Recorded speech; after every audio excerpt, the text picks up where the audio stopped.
Raja Abadi bab 221-225.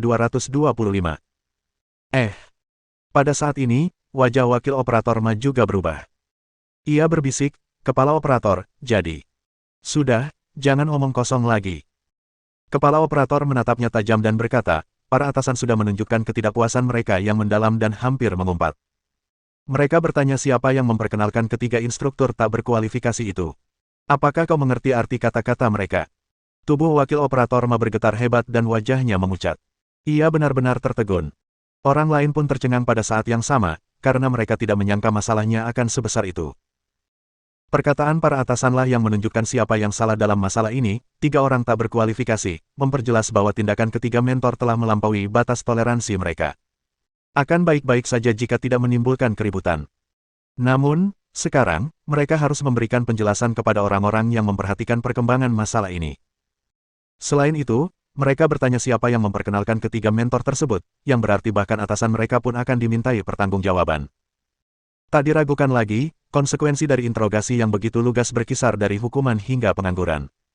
Wakil operator Ma sangat menyadari hal ini. Kalau tidak, wajahnya tak akan sepucat ini. Kepala operator, Wakil operator Ma berdiri dan bertanya dengan tergesa-gesa karena bingung. Jika sesuatu benar-benar salah dan mereka harus menghadapi SARFT, bahkan pelindungnya pun tidak akan mampu menolongnya. Saat itu, ia benar-benar takut. Untungnya, kepala operator menyampaikan kabar baik itu. Kepala operator mendengus dengan alis berkerut dan berkata, saya sudah memberitahu atasan bahwa mereka bertiga melamar pekerjaan itu atas kemauan mereka sendiri. Aduh! Mendengar apa yang dikatakannya, wakil operator Ma terkejut. Setelah itu, ia menarik napas dalam-dalam dan mengembuskan napas panjang, hanya mendengar detak jantungnya yang kuat, sementara kepalanya dipenuhi keringat. Namun, ia akhirnya sedikit rileks. Ia menatap direktur utama dengan penuh rasa terima kasih dan berkata, terima kasih, kepala operator. Baiklah, jangan bicara omong kosong. Kepala operator menjabat tangannya dan berkata, Anda seharusnya tahu apa yang harus dilakukan. Tidak ada ruang untuk kompromi dalam masalah ini. Ya, aku tahu apa yang harus dilakukan.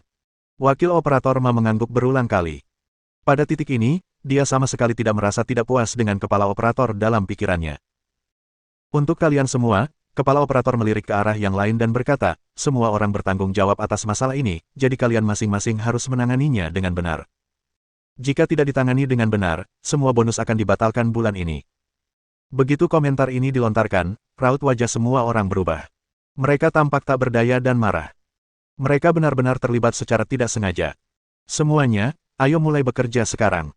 Kepala operator langsung mengambil dokumen itu dan berbalik untuk pergi. Adapun wakil operator Ma, dia segera menyusul.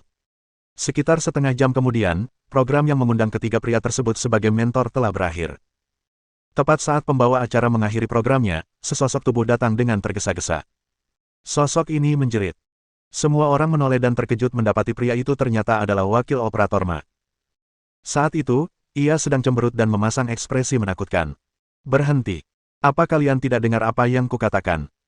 Berhenti merekam, tegur wakil operator Ma, lalu menatap pria gemuk dan 2 mentor lainnya sambil berkata, kalian bertiga, kemari. Suara mendesing. Jantung ketiga pria itu berdebar kencang, kekhawatiran memenuhi wajah mereka.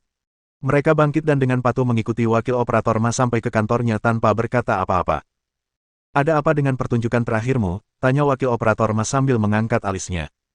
Program yang mana? Tanya pria gemuk itu dengan hati-hati. Ketiganya telah berunding dan meminta wakil operator Ma untuk mengizinkan mereka bekerja di sini. Oleh karena itu, melihat kemarahan wakil operator Ma, mereka berhati-hati dan tidak berani berbicara sembarangan. Kalian pura-pura bodoh. Wakil operator Ma memelototi mereka dan tak ingin bicara lagi. Nada suaranya berubah dingin saat ia berkata dengan kaku, baiklah, aku juga tidak tertarik dengan alasannya.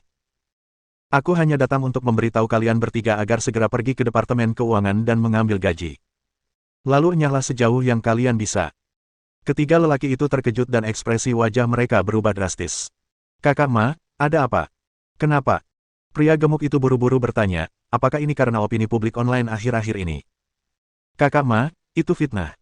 Kami merekam acaranya seperti biasa. Hanyanglah yang secara keliru mendiskreditkan kami dan mengarahkan opini publik. Kami sedang bersiap untuk menuntutnya. Kakak Ma, jika ini alasannya, kau harus membantu kami. Menggugatnya. Wakil operator Ma tertawa terbahak-bahak, lalu menggertakkan gigi dan berkata, apa kau tidak tahu apa yang telah kau lakukan? Apa kau tidak tahu kemampuanmu sendiri? Apa kau pikir kau bisa menyamai Hanyang? Dia menghasilkan 50 mahakarya hanya dalam beberapa hari. Apa yang harus kau tunjukkan? Apa kau tidak sadar bahwa masalah ini sudah didengar oleh atasanku? Kau hampir saja melibatkanku. Apa-apaan ini? Keluar sekarang juga dan jangan muncul di hadapanku lagi. Ketiganya menjadi pucat pasi. Mereka tidak menduga masalah itu akan berubah menjadi kontroversi besar. Mau kuulangi lagi. Setelah melihat ekspresi ketiga pria itu, wakil operator Ma berkata dengan dingin, kurasa kalian tidak cocok untuk industri ini, jadi berhati-hatilah di masa depan. Ketiga pria itu saling berpandangan dan berjalan terlatih-tatih keluar. Mereka bahkan tidak pergi ke bagian keuangan dan langsung meninggalkan stasiun TV. Tak seorang pun berbicara sepatah kata pun sepanjang perjalanan menuju rumah pria berkacamata itu. Apa yang harus kita lakukan? Pria gemuk itu mendesah dalam-dalam. Apa yang harus kita lakukan? Kita tidak bisa berbuat apa-apa. Pria berkacamata itu meraih kacamata tebalnya dan melemparkannya dengan kasar ke tempat tidur. Lalu ia berkata dengan suara berat, kita tidak bisa membiarkannya begitu saja. Kita sudah mendapat banyak masalah, jadi Tuan Li pasti punya tanggung jawab terhadap kita. Benar. Kita tidak akan berada dalam kesulitan ini jika bukan karena dia. Dia harus mengganti kerugian kita. Mata pria berambut cepak itu berbinar. Aku akan meneleponnya. Pria gemuk itu mengeluarkan ponselnya dan langsung menghubungi nomor Li Cheng. Tuan Li, kami bertiga baru saja dipecat dari stasiun TV, dan ini semua gara-gara Anda. Apa rencana Anda? Kalau Anda tidak memberi kami penjelasan, kami terpaksa mengungkap masalah ini ke publik, lalu. Panggilan telepon itu berlangsung lebih dari setengah jam, tetapi Li Cheng akhirnya setuju untuk membayar 1,5 juta yuan per orang sebagai uang tutup mulut untuk mendukung mereka selama periode waktu ini sampai semuanya tenang. Dia membayar total 7,5 juta yuan, termasuk 4,5 juta yuan kali ini dan 3 juta yuan terakhir kali, yang membuat hati Li Cheng sakit. Dia merasa tidak apa-apa menghabiskan 2 atau 3 juta yuan untuk bermalas-malasan, tetapi dia sangat menderita setelah menghabiskan 7 atau 8 juta yuan. Hanyang yang menyebalkan itu. Li Cheng mengumpat dalam kemarahan dan langsung merasa bersalah. Ia mengeluarkan ponselnya untuk menghubungi Sang Jing. Hei, apa kabar di sana? Ziyan akan hadir di acara ini sesuai jadwal sore ini. Lakukan sesuai rencana dan aku akan memberimu hadiah jika sudah selesai, kata Li Cheng dengan sedikit kesakitan. Baiklah, tunggu aku. Setelah selesai berbicara, pria itu menutup telepon. Saat itu, Li Cheng benar-benar merasa terjepit. Ia berjanji membayar kedua pria itu 1 juta yuan per orang, jadi totalnya 9,5 juta yuan. Namun, total depositnya kurang dari 20 juta yuan. Sebenarnya, siapapun akan merasa terjepit jika depositnya dikurangi setengahnya. Namun, dia yakin selama dia bisa mendapatkan Ziyan dan mengolahnya dengan benar, keuntungan yang akan dia dapatkan pasti akan melebihi 10 juta yuan. Namun dia menganggap semua itu biasa saja. Pukul 2 siang di studio rekaman di dalam stasiun TV Sang Jing, Happy Show dimulai. Ziyan dan 3 bintang lainnya berada di panggung bermain game dan menjawab beberapa pertanyaan dengan total 5 pembawa acara. Setelah pertunjukan bakat sederhana Ziyan, salah satu pembawa acara, An Qiang, memulai serangannya. Ziyan, kamu sekarang sudah hebat. Kudengar kamu mempertanyakan evaluasi para mentor di program lain. Bisakah kamu ceritakan apa yang kamu pikirkan saat itu?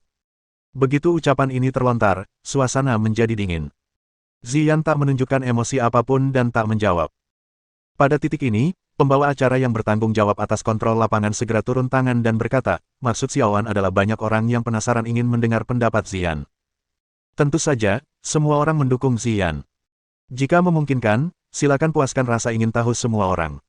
Jika tidak, kita bisa melewatkan pertanyaan ini. Setelah selesai berbicara, dia menatap An Qiang dengan aneh. Sebenarnya, masalah seperti ini kemungkinan besar akan membuatnya terdiam. Aku bisa memberitahumu. Pada saat ini, Ziyan menggelengkan kepalanya dengan lembut dan menjawab dengan lugas, ada pepatah yang seharusnya didengar semua orang, yaitu melempar mutiara ke babi. Melempar mutiara ke babi. Pria berpotongan rambut pendek lainnya berkata dengan nada tajam, Ziyan, kamu tidak mengatakan apa-apa saat itu, tapi sekarang kamu bilang kamu sedang melempar mutiara ke babi waktu itu. Apakah kamu sedang menyerang pribadi para mentor itu? Atau apakah Hanyang, yang sedang populer akhir-akhir ini, telah memberimu kepercayaan diri? Puff! Tuan rumah yang bertugas mengendalikan lapangan hampir tersedak air liurnya sendiri.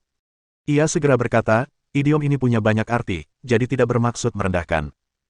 Setelah mengobrol begitu lama, semua orang pasti haus. Silakan minum, staf, dan kita bisa istirahat sebentar sebelum melanjutkan ke langkah berikutnya. Setelah selesai berbicara, ia bergegas pergi bersama An Qiang dan pria berpotongan rambut pendek itu. Ia mengajukan beberapa pertanyaan kepada mereka, tetapi mereka tidak menjawab. Namun, tepat setelah mereka selesai berbicara, ponsel mereka berdering. Mereka mengeluarkannya dan raut wajah mereka berubah setelah membaca pesan-pesan itu. Mereka saling memandang dan melihat keterkejutan di mata masing-masing. 3 mentor di stasiun TV Jiang Yuan telah dipecat. Mendesis. Ini benar-benar ladang ranjau. Sialan, Li Cheng, apa kau mau menipu kami? Sementara mereka ketakutan, program itu terus merekam. Kali ini, tanpa menunggu tuan rumah berbicara, pria berpotongan rambut pendek itu buru-buru berkata kepada Ziyan, "Ziyan, saya agak lelah tadi, jadi saya tidak berbicara dengan jelas. Maksud saya, Anda jelas-jelas sedang melempar mutiara ke babi saat itu." Beberapa orang berpura-pura mengerti apa yang tidak mereka ketahui, tetapi Anda tidak perlu marah kepada orang-orang seperti itu. Ha. Sebenarnya, saya ingin tahu apakah Anda memiliki hubungan yang baik dengan Hanyang. Ya, begitulah. Yap, aku juga penasaran soal ini.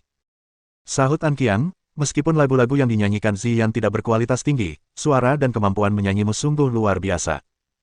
Di mataku, suaramu luar biasa dan terdengar natural, sungguh memesona. Aku punya semua albummu di rumah. Bab 222 Bayangan Iblis Gelap Besar. Mendengar apa yang baru saja dikatakan kedua pria itu, pembawa acara yang bertugas mengendalikan lapangan, dan juga yang lainnya, semuanya membeku. Mereka baru saja berbicara dengan nada jahat beberapa saat yang lalu, jadi mengapa sekarang kata-kata mereka terasa hampa? Bahkan ada sedikit sanjungan. Namun, suasana seperti itu tidaklah buruk. Happy Show ingin mendorong kebahagiaan, sehingga acaranya membuat penonton merasa rileks dan riang. Bahkan Ziyan menatap kedua pria itu dengan tatapan aneh sebelum mulai berbicara lagi. Ia menatap kamera dengan mata indahnya dan mengangguk kecil, lalu berkata, "Apa yang kupikirkan mirip dengan apa yang kalian berdua katakan. Aku mempertanyakan niat mereka. Meskipun lagu-laguku tidak berkualitas tinggi dan album-albumku tidak laku, aku tidak percaya kalau kemampuan bernyanyiku buruk." "Kau benar sekali." An Qiang menepuk tangannya dan berkata, "Seperti yang diketahui semua orang, suara Ziyan memiliki kualitas surgawi yang terdengar seperti sesuatu dari negeri dongeng." An Qiang melancarkan serangan baru, yang membuat para pembawa acara lainnya tercengang. Mengapa sikap kedua orang ini begitu berbeda sebelum dan sesudah jeda? Apakah sebotol air itu benar-benar menyegarkan?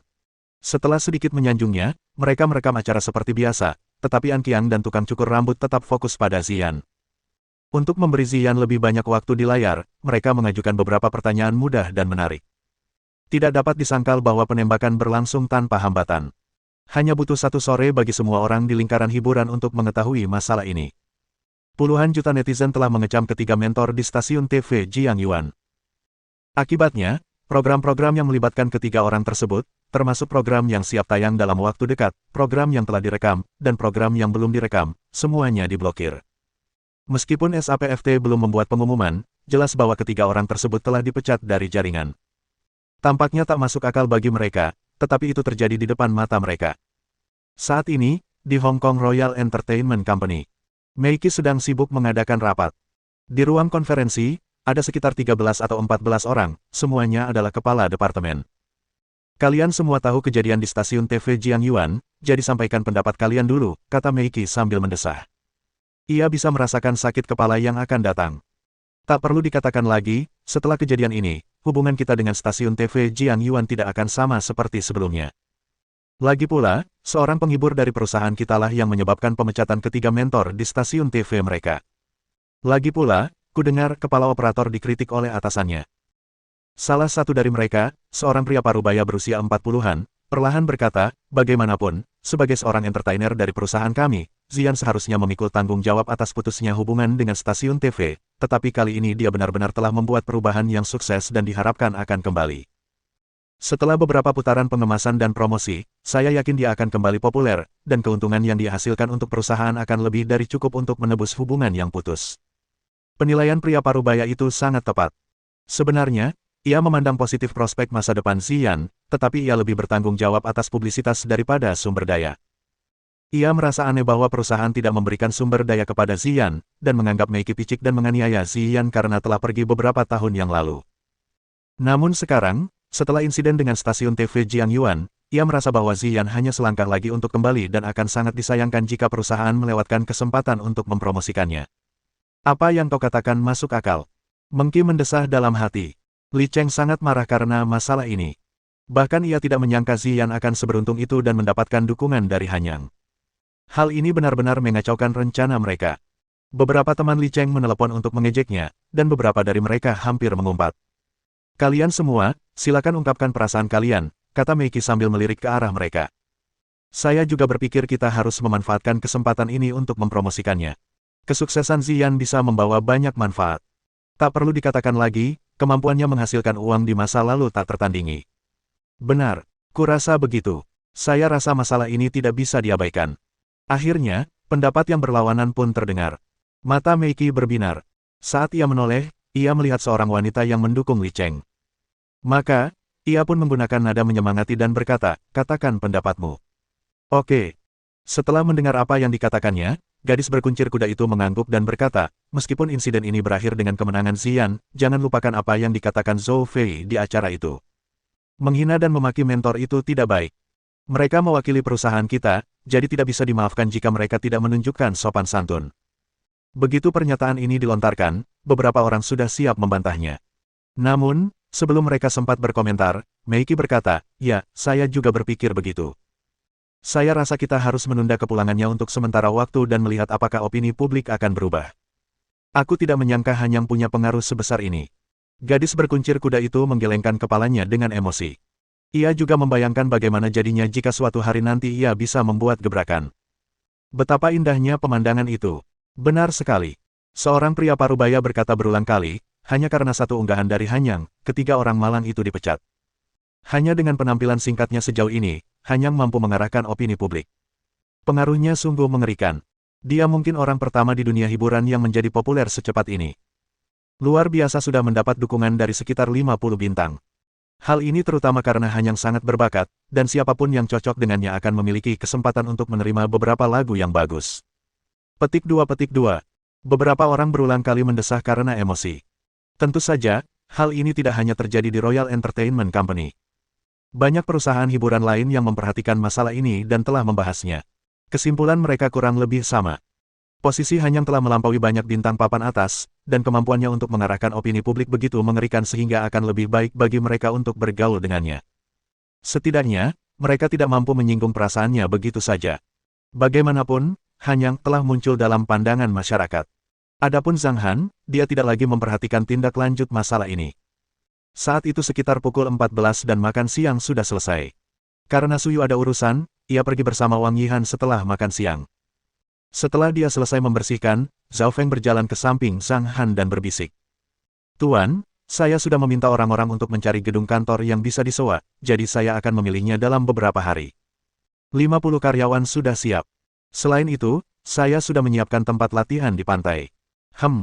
Zhang Han mengangguk, menatap Meng Meng di sofa, lalu terkekeh dan berkata, Meng Meng, apakah kamu ingin pergi ke Gunung Nyumun? Pergi ke surga? Ya sudahlah.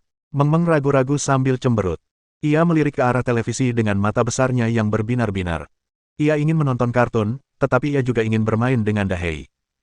Zhao Feng mulai membujuknya dengan tergesa-gesa karena ia tahu jika Meng Meng menolak pergi ke sana, Tuan pasti tidak akan pergi. Karena itu, ia menasihatinya dengan suara pelan. Meng Meng, Dahei, dan Little Hei merindukanmu. Baiklah, ayo kita bermain dengan mereka. Meng Meng berdiri di sofa dan merentangkan kedua lengannya untuk memeluk. Ayo pergi.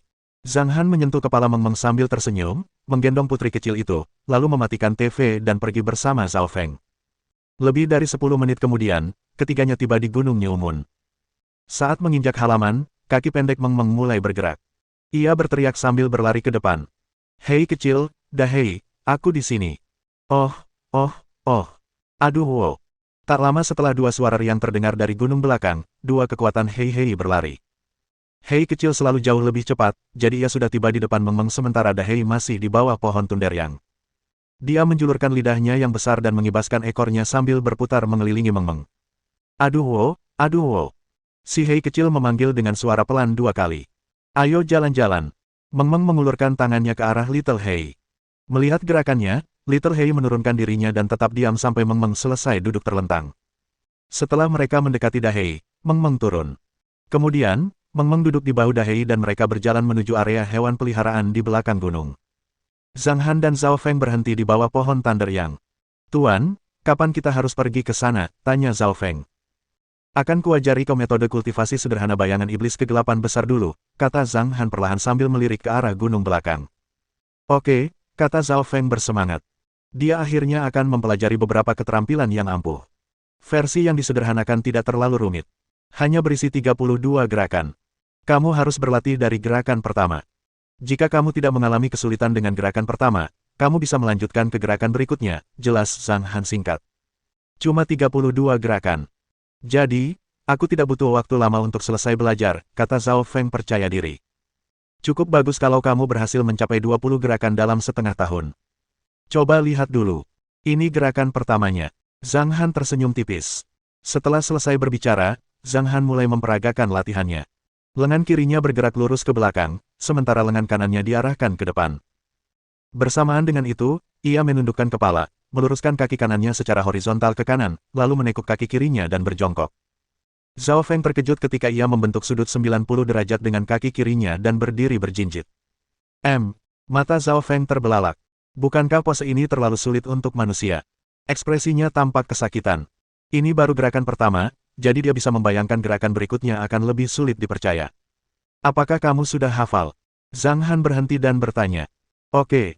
Zhao Feng menarik napas dalam-dalam dan merentangkan tangan dan kakinya seperti yang ditunjukkan Zhang Han. Meskipun gerakannya sangat standar, ia tidak bisa berjinjit. Pada saat yang sama, ia menyadari otot-ototnya sudah mulai gemetar. Setelah mencoba selama setengah menit, Zhao Feng menggertakkan giginya dan akhirnya menyelesaikan gerakan pertama. Saat ia berjinjit, ia merasakan nyeri disertai rasa kebas yang menyebar. Sesaat kemudian, kakinya kram dan ia pun jatuh ke tanah. Aduh, sakit. Zhao Feng berdiri dan mengendurkan otot-ototnya. Tidak apa-apa. Kamu bertahan selama 5 detik.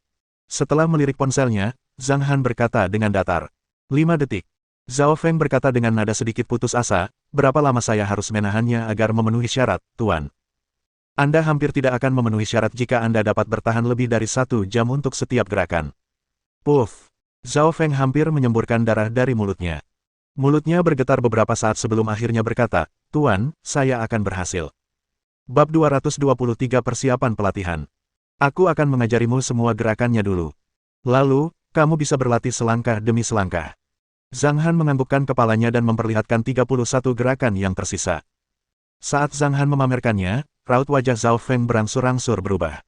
Menyangga seluruh tubuh dengan satu jari dan melakukan berbagai gerakan dengan kakinya secara bersamaan ternyata terlalu sulit. Terlebih lagi, ada lebih banyak gerakan aneh dan belum pernah terjadi sebelumnya, yang membuat Zhao Feng bingung sekaligus bersemangat. Apakah kamu sudah hafal setiap gerakannya? Tanya Zhang Han.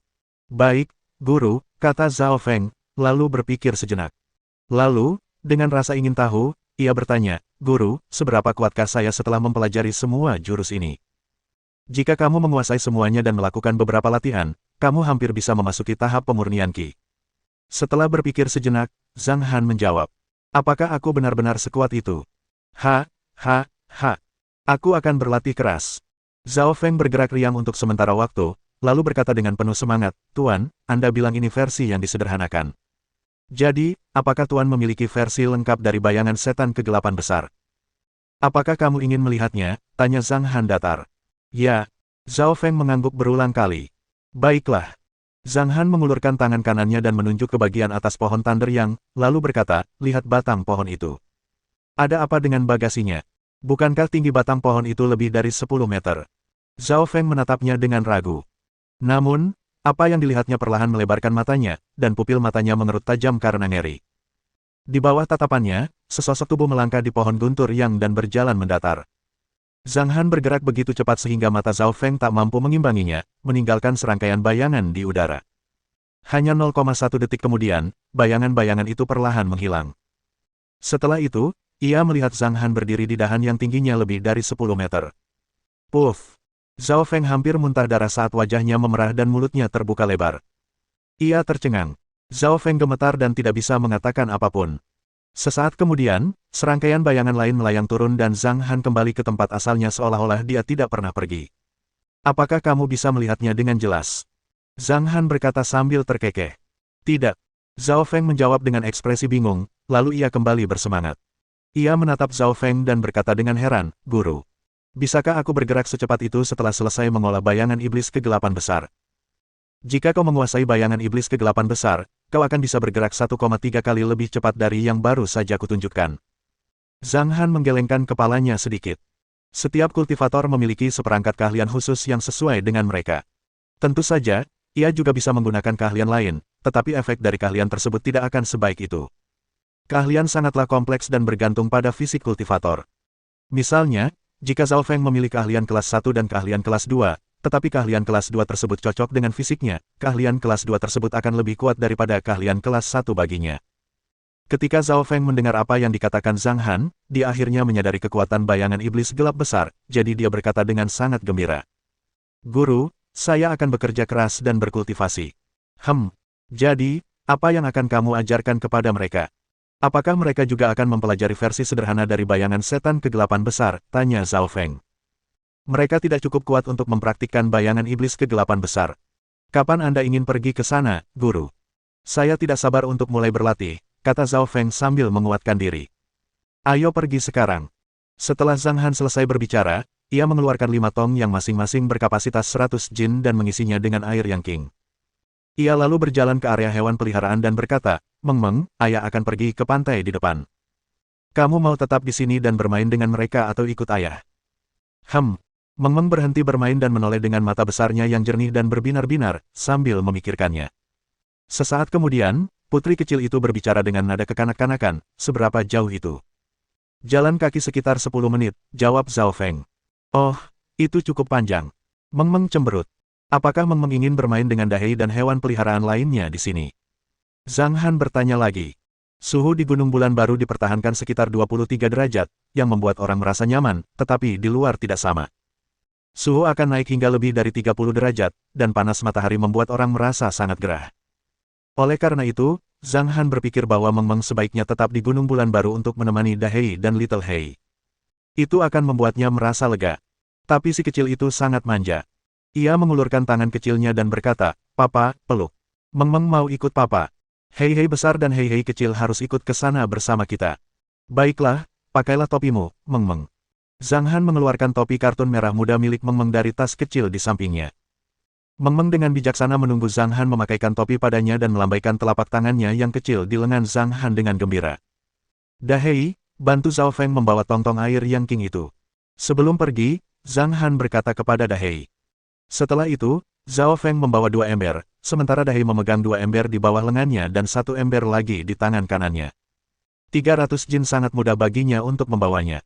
Bos, bagaimana kalau kita langsung lewat bukit belakang? Kita butuh 4 atau 5 menit untuk sampai di sana. Setelah berpikir sejenak, Zhao Feng berkata. Dia tahu ada tebing setinggi beberapa meter di belakang gunung, tetapi karena mereka bukan orang biasa, mereka bisa melompat turun dengan mudah.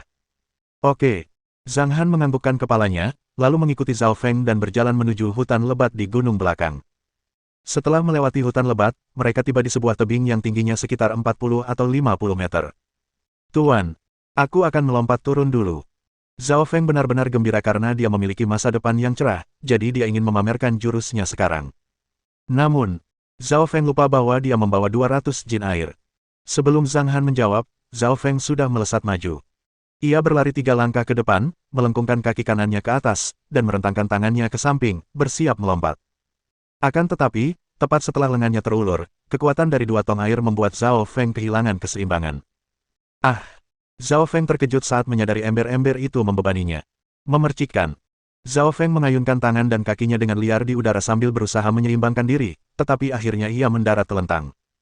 Untungnya, kulit Zhao Feng cukup kuat, sehingga jatuhnya tidak menyebabkan cedera apapun. Hei, kakak, kamu jatuh, apa kamu terluka? Tanya Meng dengan nada penuh perhatian sambil menatap dengan mata besarnya, seperti bayi yang hangat. Tidak, Zhao Feng tiba-tiba tersipu.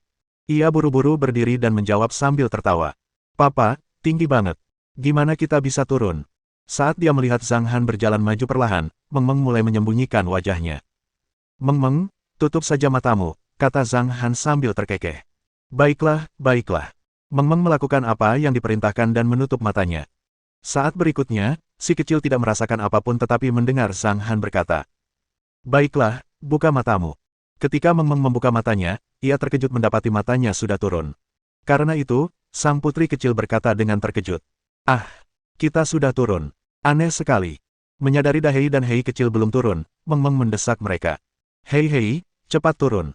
Oh, oh, oh. Setelah berteriak beberapa kali, Dahei melangkah maju untuk melompat turun dan mendarat dengan selamat dengan salto ke belakang. Bahkan tong-tong yang dipegangnya di lengan dan tangannya pun tidak bergetar sama sekali. Hei kecil lebih cepat. Ia melesat maju dan melangkah mantap di tanah. Hah! Meng Meng tertegun saat ini. Ia menatap Zhao Feng dengan aneh dan berkata perlahan setelah berpikir sejenak, Hei besar dan Hei kecil tidak jatuh. Meski tidak ada ejekan dalam kata-kata itu, Zhao Feng merasa malu saat menghadapi pernyataan yang begitu polos. Dia benar-benar malu. Dia masih belum bisa menandingi dua kekuatan Hei itu. Kita harus kemana? Baiklah, lewat sini, kita akan sampai dalam beberapa menit. Zhao Feng menunjuk ke arah laut dengan bingung. Lalu ia bergegas memimpin. Pada titik ini, di pantai yang tidak jauh. Karena berada di bagian tengah beberapa pegunungan, daerah ini jarang penduduknya. Ada 50 tenda di area terbuka di belakang sofa. Di sampingnya, terdapat banyak peralatan latihan yang khusus dibeli oleh Zhao Feng. Di antaranya adalah cross trainer, dumbbell, karung pasir, dan bahkan beberapa dinamometer. Saat mereka mendekati pantai, mereka melihat banyak peralatan latihan rintangan untuk berputar, memanjat, dan berguling. Mungkin Zhao Feng memang lebih menyukai metode latihan aslinya. 50 orang berkumpul berkelompok di pantai.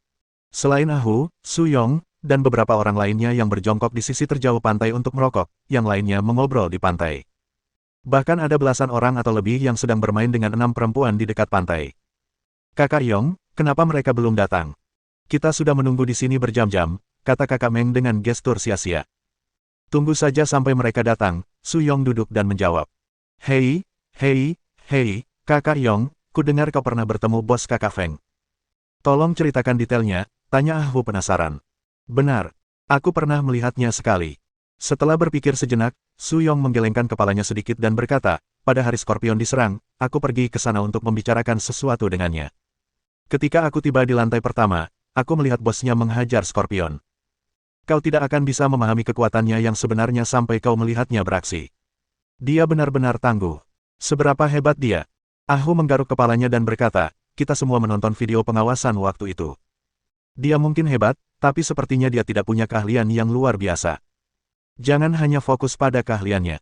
Lagi pula, rekaman CCTV-nya agak buram. Mengenang kejadian saat itu, Su Yong menggigil dan berkata dengan nada gemetar, kalau kamu ada di sana langsung, perasaanmu pasti berbeda. Kehadiran bos itu luar biasa. Saat dia berdiri di hadapanmu, rasanya seperti gunung yang menekanmu dengan tekanan yang tak terbayangkan, dan... Su Yong menarik napas dalam-dalam dan berkata perlahan, dia terlalu tanpa emosi, terutama tatapannya yang acuh tak acuh. Sepertinya dia menganggap semua orang seperti semut. Singkatnya, dia begitu menakutkan sehingga hanya satu kalimat yang terlintas di benaknya saat itu. Yang lemah harus takut pada yang kuat. Sungguh pria yang menakutkan. Apa yang terjadi setelah itu? Ketika dia naik ke atas, kakak Yong tidak ada di rekaman CCTV, kata penatua Meng ragu-ragu. Wajah Su Yong sekeras batu. Melihat apa yang dilakukan Zhang Han saat itu, ia merasa sedikit takut, jadi ia langsung berlari ke ruang pemantauan dan tidak pernah naik ke atas. Dia pikir tidaklah pantas jika dia mengatakan yang sebenarnya. Saat Su Yong sedang sibuk memikirkan cara untuk menjawab, mata Ahu tiba-tiba berbinar. Ia melihat sosok di belakang Su Yong dan berkata, Bab 224 dihancurkan dengan satu pukulan. Desir. Su Yong dan yang lainnya tiba-tiba mengalihkan pandangan mereka ke sisi lain, hanya melihat Zhao Feng sebagai pemimpin mereka perlahan muncul dari kejauhan. Ayo, berhenti bermain, kemarilah dan berbaris. Su Yong berdiri dan berteriak pada orang-orang di sekitarnya. Semua orang menghentikan apa yang sedang mereka lakukan, lalu segera berjalan mendekat dan berdiri bersama. SSSTTT, anjing galak itu datang juga. Apa dia menggigit? Beberapa orang melihat Little Hei berjalan santai sambil membusungkan dada. Mereka semua teringat hari itu, bersama kecepatannya yang bak iblis dan gigi-giginya yang tajam. Mereka ketakutan dan bergidik sambil berkata dengan gugup. Aku rasa tidak, jawab Ahu sambil menelan ludah. Itu gorila. Tingginya sepertinya lebih dari 2 meter. Kok bisa sebesar ini? Su Yong hanya merasa sedikit pusing saat melihat lengan dan kaki Dahei yang besar dan seakan meledak dengan kekuatan. Terlalu besar, rasanya seperti King Kong. Tapi tampilannya keren banget, kayak kaisar di film itu, keren banget. Keren banget. Sebenarnya, Aku ingin bilang kalau putri bos tetap yang paling cantik. Lihat, anak kecil itu punya wajah yang lembut, seperti putri dari dunia dongeng. Wah, jangan lupa siapa bos kita, apa mungkin gadis kecil cantik ini lahir begitu saja? Dia pasti punya gen yang kuat. Tapi sepertinya, gadis kecil itu dan bos kita tidak begitu mirip. Petik 2 petik 2. Sementara semua orang berbisik-bisik, Zhao Feng memimpin dan mendekat. Setelah meletakkan ember-ember itu dengan santai, bersama Dahei, Zhao Feng maju beberapa langkah, menatap mereka dengan alis terangkat, dan berkata, "Begini cara kalian berbaris. Berisik banget. Ayo bergerak dan berbaris dalam 2 baris, sekarang." Mendengar kata-kata Zhao Feng, semua orang segera berbaris dalam 2 baris. Meskipun mereka tidak serapi pasukan reguler, mereka tidak lagi berantakan seperti sebelumnya. Berbarislah dengan benar, ayo, semuanya, ikuti perintahku. Tenang, perhatian, berpakaian rapi. Saat ini, Zhao Feng merasa sedikit seperti seorang instruktur, gaya yang cukup tepat untuk menunjukkan negara. Namun, saat penampilannya baru saja dimulai, Zhang Han menggelengkan kepalanya sedikit dan menyela. "Kamu nggak perlu begitu. Santai saja." Ah, ekspresi Zhao Feng sedikit kaku. "Oh, haha." Su Yong tertawa lebih dulu. Kerumunan orang berkumpul lagi, membentuk lingkaran di sekitar Zhang Han. "Kak Feng, nggak usah sok tahu. Lihat kan, bos kita baik dan santai banget," sindir Ah Hu sambil tertawa. "Apakah kamu mencari masalah?" Zhao Feng memelototinya. "Papa, kenapa kakak dan adiknya banyak sekali?" bisik Meng Meng sambil merangkul leher Zhang Han dengan kedua tangannya yang mungil. "Mereka semua akan berlatih di sini," jawab Zhang Han sambil terkekeh. "Apa itu latihan? Apa seperti bermain game?" tanya Meng Meng penasaran sambil mengedipkan mata besarnya. "Latihan itu sangat keras dan melelahkan. Hanya setelah mereka berlatih dengan baik, barulah mereka bisa melindungi Meng Meng, karena kita." Zhao Feng menatap Meng Meng. Awalnya, ia tersenyum saat berbicara, tetapi wajahnya tiba-tiba berubah menjadi agak serius. Seolah membuat pernyataan, ia berbicara dengan nada yang agak serius dan berkata, "Para penjaga Meng Meng." Meng Meng tertegun. Matanya yang besar menyapu sekeliling, lalu berkata dengan nada kekanak-kanakan, mereka waliku." Tapi apa itu wali? "Mereka adalah orang-orang yang melindungi Meng Meng." Zhao Feng memikirkannya dan menjawab, "Kalau begitu aku tidak mau mereka," kata Meng Meng.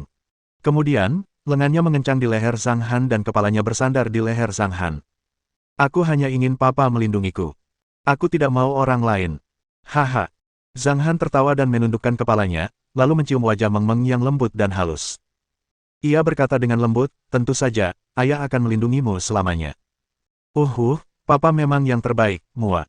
Meng Meng mengangkat kepala kecilnya dan menciumnya. Pemandangan ini membuat puluhan orang di sekitarnya tertawa terbahak-bahak. Awalnya, mereka agak menahan diri di depan Zhang Han, tetapi sekarang mereka jauh lebih santai karena mereka tahu bahwa bos mereka adalah ayah yang sangat baik. Sikapnya yang santai membuat orang-orang merasa lebih dekat. "Papa, Meng Meng mau main pasir sama Hei Hei besar dan Hei Hei kecil." Melihat kedua Hei Hei itu duduk bersebelahan, Meng Meng mulai menggeliat-geliat di pelukan Zhang Han. "Silakan. Kamu hanya bisa bermain di area ini. Kamu tidak bisa pergi ke pantai. Kalau bajumu basah, kamu akan merasa tidak nyaman," Zhang Han mengingatkan. "Oke," jawab Meng Meng dengan cerdik. Ia turun ke tanah dan bermain dengan Dahei dan Little Hei di sampingnya. Setelah melihat betapa miripnya kedua kekuatan Hei Hei itu, semua orang menggelengkan kepala dan mendesah lagi. "Bos, apa yang akan kamu ajarkan kepada mereka?" Zhao Feng bertanya dengan rasa ingin tahu. Ia akan mempelajari versi sederhana dari Big Dark Devil Shadow, yang menakutkan baginya karena gerakannya yang sangat sulit. Namun, ia lebih suka menantang batas kemampuannya. Di saat yang sama, ia ingin melihat tingkat kemampuan apa yang akan dipelajari Ah Hu dan yang lainnya. Jika itu juga sulit, maka ia berniat mempelajari keduanya sekaligus. Sebagai murid guru, ia merasa harus cukup kuat. Akan memalukan jika ia dikalahkan oleh anak buahnya. Jadi, karena ia ingin menjadi pemimpin, Zhao Feng telah berencana untuk berusaha lebih keras daripada mereka. Pada saat ini, Ah Hu dan yang lainnya perlahan-lahan menatap setelah mendengar ini, berharap untuk mempelajari beberapa keterampilan nyata. Zhang Han, di sisi lain, menggelengkan kepala setelah mendengar ini dan berkata, "Jangan khawatir. Kalian masing-masing, pukul karung pasirnya dulu. Aku akan lihat apakah tubuh kalian mampu berlatih." "Oke," Zhao Feng mengangguk, lalu menatap penonton dan berkata, "Ayo, berbaris dan pukul karung pasir satu persatu. Ini penampilan pertama kalian di depan bos. Berusahalah sekuat tenaga." Setelah itu, semua orang membentuk barisan panjang, dipimpin oleh Ah Hu, yang tercepat. "Ayo kita mulai." Zhao Feng mundur 2 langkah untuk menunjukkan posisi karung pasir di sampingnya. Begitu kata-katanya selesai, Ah Hu maju 2 langkah dan tampak agresif, tetapi ketika mencapai karung pasir, ia berhenti lagi, lalu menatap Zhang Han dengan ragu. Ia menggaruk kepalanya dan berkata, "Bos, haruskah aku memukulnya atau menendangnya? Gunakan saja tinjumu." Zhang Han mengangguk. "Oke." Ah Hu menutup mulutnya, menggertakkan giginya, mengerahkan seluruh tenaganya dengan tangan kanannya, dan menghantam karung pasir itu dengan pukulan yang dahsyat. Peristiwa itu membuat seluruh karung pasir bergetar sedikit, terlempar kembali hingga membentuk sudut sekitar 40 derajat. "Bagus. Lumayan." Zhao Feng bertepuk tangan dan berkata sambil sedikit memuji, "Bagus. Karung pasir ini beratnya 80 kilogram. Lumayan bagus baginya untuk bisa mendorongnya sejauh itu." "Haha, lagi pula, aku sudah berlatih cukup lama." Ah Hu menggaruk kepalanya dan tertawa sambil menyingkir. Tanpa sepatah kata pun, Su Yong langsung meninjunya. Keahlian Su Yong sedikit lebih baik dari Ah Hu, jadi dia memukulnya kembali cukup jauh hingga membentuk busur 45 derajat. Mata Zhao Feng berbinar saat dia bertepuk tangan dan memujinya sambil berkata, "Hebat, saat aku bergabung dengan tentara, itu sudah cukup untuk masuk 3 besar.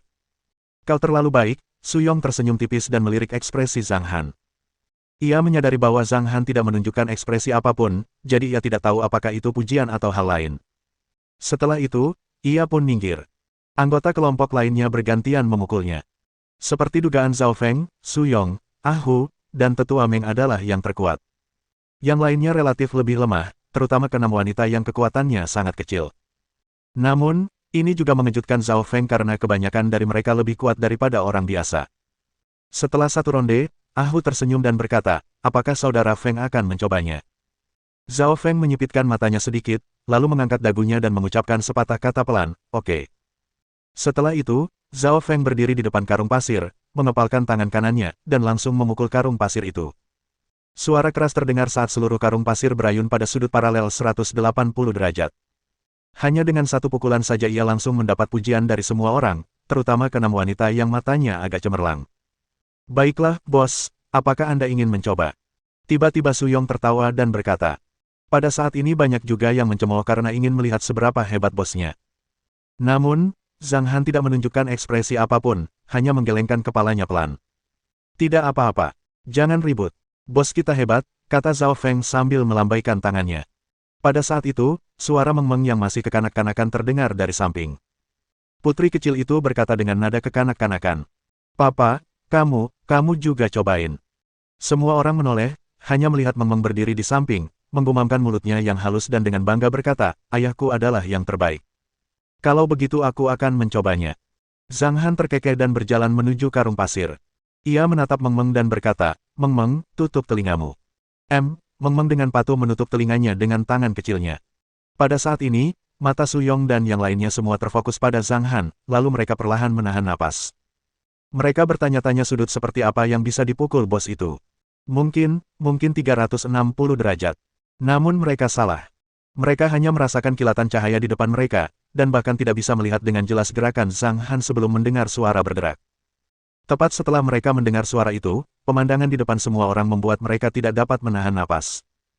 Mereka menyaksikan seluruh karung pasir itu dipukul hingga hancur berkeping-keping, bagaikan balon yang tertusuk sesuatu seperti kembang api yang sedang mekar. Pukulan meledak. Su Yong dan yang lainnya tercengang. Sialan, apakah mereka buta? Itu hancur hanya dengan 1 pukulan. Seberapa kuat dia? Itu di luar imajinasi mereka. Orang-orang tak percaya dengan apa yang mereka lihat. Mereka mengira bos mereka akan memukul karung pasir, tetapi mereka tak pernah menyangka hasilnya seperti ini. "Aduh, Papa, kamu yang merusaknya." Ekspresi Meng Meng agak menggemaskan saat dia berbicara dengan mata besarnya yang terbuka lebar. Oh. Pada saat ini, Dahei melangkah maju dan mengeluarkan 2 seruan dari mulutnya, yang menyatakan bahwa "Saya Dahei juga bisa meledakkan karung pasir kecil ini." Dia berteriak dan mencondongkan tubuh untuk memperlihatkan dirinya. Namun Zhang Han menggelengkan kepalanya sambil tersenyum tipis dan berkata, "Pergilah bermain dengan Meng Meng sebentar." Oh. Dahei menggaruk kepalanya dan kembali bermain dengan Meng Meng. "Selesaikan ronde ini, lalu kita mulai bisnis." Tatapan Zhang Han menyapu Su Yong dan yang lainnya sambil berkata. Pada saat ini, Zhao Feng mencondongkan tubuh dan berkata sambil tersenyum, "Bos, bagaimana?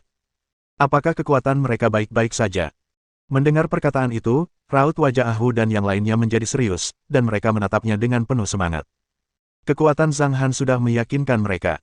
Tidak hanya itu, mereka semua tahu bahwa apa yang dikatakan Zhao Feng memang benar. Bos mereka jauh lebih kuat daripada monster yang kebal itu. Setelah bertemu bos yang begitu galak, mereka benar-benar bahagia. Saat itu, mereka lebih bersemangat untuk dipuji oleh bos. Namun siapa sangka, Zhang Han hanya menggelengkan kepalanya pelan dan berkata, "Sangat buruk, mereka tidak bisa mempraktikkan keterampilan yang saya ajarkan untuk saat ini." Ah, ekspresi Zhao Feng sedikit kaku. Namun kemudian ia merasa lega. Seberapa tinggi tingkat penglihatan sang guru? Luar biasa.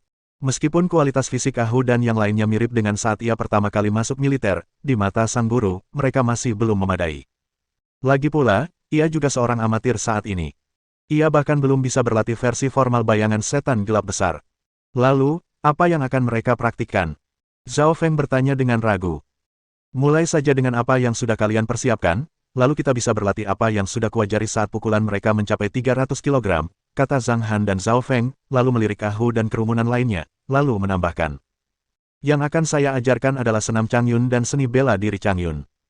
Saya hanya akan menunjukkannya sekali saja. Mendengar kata-kata itu, Ah Hu dan 49 orang lainnya terangkat semangatnya dan menyaksikan dengan saksama. Bahkan Zhao Feng pun sama. Ia tidak berpuas diri setelah mendapatkan bayangan setan gelap besar. Sebaliknya, ia masih menatap dengan serius saat itu. Ada 18 gerakan dalam senam Changyun, dan Zhao Feng dapat melihat bahwa gerakannya lebih sederhana daripada versi sederhana dari bayangan setan gelap besar. Akan tetapi, meski begitu, hal itu juga menimbulkan seruan terus-menerus dari orang-orang. Bisakah ini dilakukan? Saya merasa sudutnya terlalu sulit. Saya tidak tahan lagi begitu saya mengerahkan diri. Tindakan ini terlalu berlebihan. Bagaimana bos bisa melakukannya? Lambat laun, seruan semua orang menarik perhatian Meng Meng yang bermain di satu sisi. Si kecil menoleh dan melihat Zhang Han melakukan gerakan-gerakan aneh. Meng Meng melompat dan berlari ke tempat Zhang Han berdiri beberapa meter darinya, lalu merentangkan tangan dan kakinya yang kecil sambil mencoba menirunya. Begitu dia mengangkat kakinya, Meng Meng terjatuh pada pantat kecilnya. Meng Meng ragu sejenak. Ia menekan telapak tangannya yang kecil di atas pasir, berdiri, dan bergumam, aku tidak bisa berdiri." Selama percakapan, dia mencoba beberapa kali lagi, tetapi setiap kali dia mencoba, dia selalu terhuyung dan jatuh ke tanah. Untungnya, gerakan Zhang Han selesai dan dia mulai mengajarkan beberapa seni bela diri sederhana. Gerakannya tidak banyak, seperti pukulan lurus, kait, sapuan, serangan lutut, serangan siku, dan gerakan dasar lainnya. Setelah itu, ada serangkaian gerakan untuk mengoordinasikan tubuh, lalu beliau memberitahu semua orang bahwa mereka harus menguasai gerakan-gerakan ini. Meskipun semua orang dapat melihatnya dengan jelas, Zhao Feng dapat merasakan bahwa sudut dan jarak gerakan-gerakan ini misterius. Layaknya satu menghasilkan dua, dua menghasilkan tiga, tiga menghasilkan semua hal di dunia. Jika mereka dapat menguasainya, maka mereka akan dapat melakukan lebih banyak gerakan secara lengkap. Adapun Meng Meng, setelah Zhang Han mulai memperlihatkan gerakan, dia bersandar di sisinya. Meng Meng mengulurkan lengan kecilnya dan melepaskan pukulan halus. Meng Meng mengangkat kaki kanannya dan menendang dengan busur kecil ke samping. Mulut kecil Meng Meng berbunyi. Kali ini, ia tidak berdiri dan hanya duduk di tanah, lalu berkata dengan nada tidak puas, "Papa, aku jatuh, kamu. Kenapa kamu mengabaikan Meng Meng?" Bab 225 Keinginan untuk Sukses. Sungguh, bagaimana mungkin aku mengabaikanmu? Zhang Han berhenti, lalu menghampiri Meng Meng dan memeluknya. Ia mengulurkan jarinya dan mengetuk ujung hidung kecil Meng Meng. Ia tertawa dan berkata, "Bagaimana kalau kita kembali ke gunung dan bermain?" "Oh, ya, di sini panas." Meng Meng mengangguk dengan ramah. "Ayo pergi," kata Zhang Han. Ketika dia melewati Zhao Feng, dia memikirkannya dan berkata, "Kabari aku kalau airnya habis. Soal makanan, kamu boleh ambil apa saja dari hewan-hewan di bukit." Zhang Han menganggukkan kepalanya ringan dan berjalan ke sisi lain dengan Meng Meng di lengannya. Dahei mendekat dan mendorong Zhao Feng, membuatnya terhuyung lagi, lalu mengikuti Little Hei. Zhao Feng tertawa getir. Kak Feng, bos kita keren banget." Karung pasirnya hancur berkeping-keping hanya dengan sekali pukul, seru Ah Hu penuh semangat. Dia tidak hanya luar biasa, tapi juga sangat tampan. Wow, bos sangat tampan, dan putrinya juga sangat cantik. Sungguh patut ditiru. Kakak Feng, bos. Seorang gadis berkuncir kuda sedikit tersipu dan bertanya dengan malu-malu, apakah bos punya istri? Cih. Zhao Feng memelototi mereka, lalu melambaikan tangannya dan berkata kasar, lupakan saja. Begini saja, istri bos itu wanita yang unik dan sangat cantik. Kalian akan tahu siapa dia nanti. Cuma bercanda. Gadis berkuncir kuda itu bersenandung pelan. Saudara Feng, bos kita sangat kuat, jadi setelah kita berlatih, apakah kita juga akan benar-benar kuat? Tanya Penatua Meng. Kau tidak perlu memikirkannya, kan? Tentu saja, kau akan menjadi lebih kuat. Karena kau memilih untuk mengikutiku, kau pasti lebih unggul. Zhao Feng mengangguk dan menjawab, lalu raut wajahnya berubah serius dan matanya melirik ke arah kerumunan sambil berkata, tapi aku akan menjelaskannya dulu, aku tidak suka melihat desertir, jadi jika kau ingin berhenti sekarang, pergilah saja. Jika kau memilih untuk tinggal, jangan mengeluh tentang pelatihannya. Dengan kata-kata itu, ekspresi semua orang menjadi sedikit lebih serius dan mereka semua berkata terus terang bahwa sejak mereka datang, mereka tidak akan berhenti. Zhao Feng mengangguk puas. Saat itu, Su Yong bertanya dengan rasa ingin tahu, Saudara Feng, apa yang diajarkan bos kita? Senam Changyun. Apakah itu seni bela diri yang kuat? Mengapa dia mengatakan kita harus mencapai kekuatan pukulan 300 kg untuk berlatih? 300 kg itu 600 jin. Bahkan seekor sapi pun bisa pingsan hanya dengan satu pukulan. Sepertinya bos mereka pasti sudah mencapai level itu, tapi butuh berapa lama untuk mencapainya sambil berlatih. Su Yong agak ragu. Lagi pula, setiap orang punya konstitusi yang berbeda. Mendengar itu, Zhao Feng berpikir sejenak, lalu memutuskan untuk membicarakan masalah ini dengan mereka dengan saksama. Ia menjadi lebih serius dan berkata, kalau begitu, izinkan aku memberitahumu sesuatu. Tahukah kau mengapa aku bisa mengalahkan Kuang Xingtian dalam satu gerakan? Tahukah kau mengapa orang kuat yang kau temui bisa bertarung melawan ratusan orang? Kau ingin tahu seberapa kuat dia? Dan, mengapa dia kebal? Ya, beritahu kami, Saudara Feng, jawab Hu cepat. Pada saat ini, semua orang di area itu berkumpul dan membentuk lingkaran, siap mendengarkan penjelasan Zhao Feng dengan saksama. Melihat ini, Zhao Feng berkata langsung. Itu karena ada dunia tak kasat mata di dunia ini, yang sulit dilihat orang awam. Dunia tak kasat mata ini adalah dunia para seniman bela diri. Umumnya disebut dunia seni bela diri. Seperti yang kau bayangkan, ini seperti dunia seni bela diri di serial TV atau Jianghu. Dengan keadaan sekarang, aku bisa memberitahumu dengan jelas bahwa orang-orang seperti itu memang ada, dan aku, di bawah bimbingan bos kita, telah menjadi salah satunya. Orang-orang merasa sedikit bingung setelah mendengar itu, tetapi mereka juga sangat gembira dalam hati karena kegembiraan atas hal yang tidak diketahui, tetapi juga karena mereka akan berhubungan dengan lingkaran yang lebih tinggi. Orang-orang di dunia seni bela diri umumnya disebut seniman bela diri. Artinya, mereka yang berlatih seni bela diri. Tentu saja, seniman bela diri juga memiliki tingkatan. Untuk mencapai tahap pertama, yang disebut kekuatan obvious, seseorang harus mengumpulkan kekuatan dan membuat terobosan. Setelah memahami dan menguasai esensi kekuatan, barulah terobosan menuju kekuatan batin. Kekuatan batin adalah penggunaan kekuatan internal, yang lebih mematikan. Jika kekuatan obvious dianggap sebagai kekuatan keras, maka kekuatan batin adalah kekuatan lunak. Sedangkan untuk kekuatan puncak, ia merupakan kombinasi dan integrasi antara kekuatan keras dan kekuatan lunak.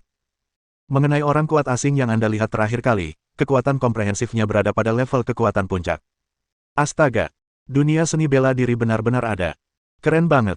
Keren banget. Untuk sesaat, semua orang terkejut, dan butuh beberapa menit bagi mereka untuk pulih. Kamu sudah di level berapa, Saudara Feng? Hu bertanya dengan rasa ingin tahu. Levelku saat ini adalah kekuatan jelas. Zhao Feng mengerucutkan bibirnya dan berkata dengan nada sedih, tidakkah kau lihat aku hampir tersandung ketika gorila itu mendorongku?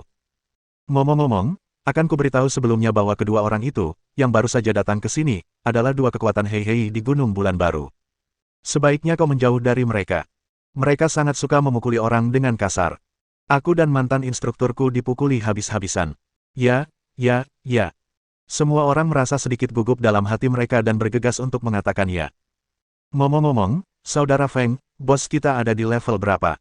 Dia begitu kuat, apa dia sudah mencapai kekuatan puncak? Tanya Penatua Meng penasaran. Kalian terlalu memuja kekuatan puncak dan meremehkan bos kita. Zhao Feng menggelengkan kepalanya sedikit dan mengangkat dagunya, menunjukkan ekspresi bangga. Ia menatap kerumunan dan berkata dengan sangat lambat, bos, yang juga guruku, adalah seorang master kekuatan Qi. Semua orang tercengang dan bertanya dengan ragu, apa itu master kekuatan Qi? Tahap selanjutnya setelah kekuatan puncak adalah master kekuatan Qi. Begini, master kekuatan Qi begitu hebat hingga tak terbayangkan. Bahkan namanya saja sudah cukup mengejutkan seniman bela diri lain. Berbicara tentang master kekuatan Qi, Zhao Feng menjadi bersemangat dan berbicara panjang lebar. Hal ini juga membuat semua orang mengerti betapa hebatnya Zhang Han, sehingga mereka tidak dapat menahan napas. Setelah kejutan itu, masalah lain muncul.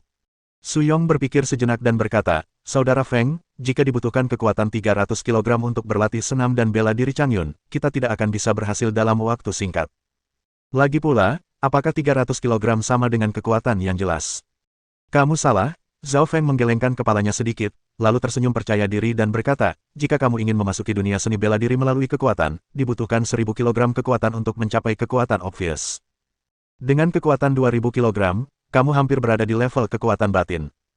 Lebih dari 3000 kg kekuatan adalah kekuatan puncak. Tentu saja, ini hanya konsep umum. Ada juga beberapa orang berbakat yang memasuki dunia seni bela diri menggunakan kecepatan, teknik bertarung, dan sebagainya. Singkatnya, pengetahuan tentang dunia seni bela diri sangat rumit dan kamu tidak perlu mengetahuinya sekarang. Satu-satunya hal yang perlu kamu ketahui adalah selama kamu berlatih seperti yang kukatakan, dalam waktu kurang dari setengah bulan, akan ada banyak orang yang mencapai level kekuatan obvious. Begitu kalimat ini diucapkan, keinginan untuk sukses mulai membara di hati setiap orang di sana. Bagaimana kalau kita mulai sekarang, kata Ah Hu sambil menggerakkan tubuhnya. Apa yang harus kita latih pertama, tanya Su Yong. Sebelum Zhang Han pergi, ia mengatakan bahwa kekuatan fisik mereka tidak cukup untuk berlatih. Jadi, mereka harus berlatih dengan metode latihan Zhao Feng terlebih dahulu.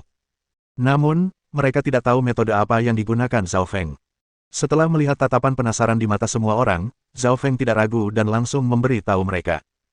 Metode yang akan saya ajarkan kepada Anda adalah metode yang sama yang saya gunakan untuk berlatih ketika saya masuk militer. Setelah mengatakan itu, wajah Zhao Feng dipenuhi dengan kebanggaan. Lalu, dia berteriak. Di militer, saya masuk tim pertama pasukan khusus Yunhun. Tim kami bernama Kepala Serigala. Mohon dukungan dari omom ante-ante sekalian, buat subscribe atau sharekan novel Mimin ke Facebook kalian, agar channel Mimin bisa terus berkembang. Dengan begitu, Mimin bisa lebih semangat untuk up novel seru lain ke depannya. Sekiranya ada kebutuhan buat subback, silakan inbox Mimin atau tuliskan di kolom komentar, Mimin dulukan dengan ucapan terima kasih.